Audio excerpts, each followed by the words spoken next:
nakakatakot. Tangina, nakakatakot. Tangina.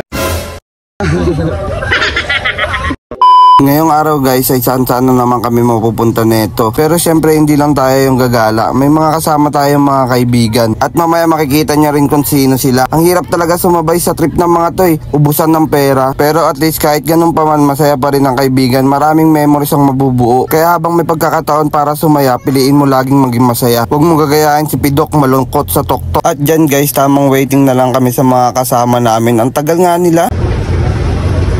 Hi ka, hi.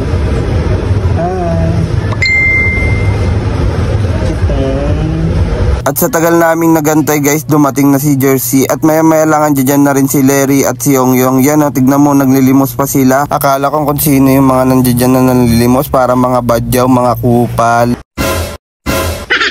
At dyan may naantay pa kami. At dinaanan na pala nila Larry yung night market na dapat pupuntahan namin. Ang kaso sarado. Kaya napasabi na lang dito si Larry ng bullshit. At dyan dumating na nga rin yung naantay namin. Ayaw niya magpakita ng mukha dahil daw baka mabatangga po siya kasi marami na daw siyang babaeng napapaiyak. Kita niyo naman kasi yung mukha niyan. Tignan niyo, 'di ba? Sino ba namang di iiyak diyan sa takot? Kahit ako iiyak ako sa takot, pero itong isa na to, yan talaga ang pinakapogi diyan ng Gordon Heights. Pero balik na tayo guys. At dyan nag-usap-usap na nga kami sa pupuntahan namin at nagkasundo na. Ayan, naglalakad na nga kami dyan papunta ng seafront. Magpapagutom muna kami bago kami kumain. Dahil meron daw silang alam na masarap na kakainan at sulit daw talaga ang pera mo. At malalaman nyo guys kung anong pagkainan to. At nga pala guys, sa dami ng lakad na namin napuntahan dyan, dito kami napunta. Tupak siya kun. Pak mo pak. Mga kamay. Hey guys, so ambay kami dito sa Evelyn 7-Eleven. Evelyn 7-Eleven. At diyan kami nakatambay sa 7 Evelyn 7-Eleven, Evelyn 7-Eleven.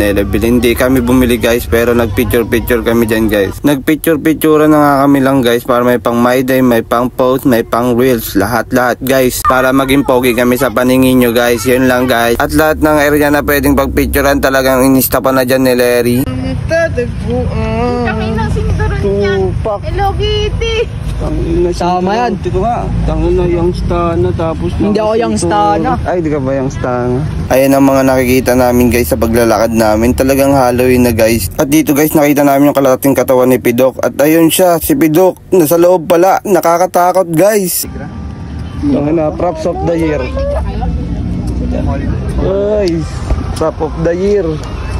At ito na nga guys yung sinasabi nilang kakainan namin. Talagang napakaganda dito guys, napaka solid. Worth it talaga guys ang pagpunta mo dito. At yung mga pagkain nila dito guys ay talaga napaka solid. Tignan nyo naman, di ba? Saan ka pa? At tignan nyo naman guys yung recipe nila, napakamura lang guys. Located dyan sila guys sa Pendler. Tangin na, lungutin ito eh. Lagang pera. Ano matanggap pa ka daw? Apply ka dito, yung? Apply ka? Baka matanggal. Sana yung papasa. Ayun ang mga server. Di pag nabata to. Oh.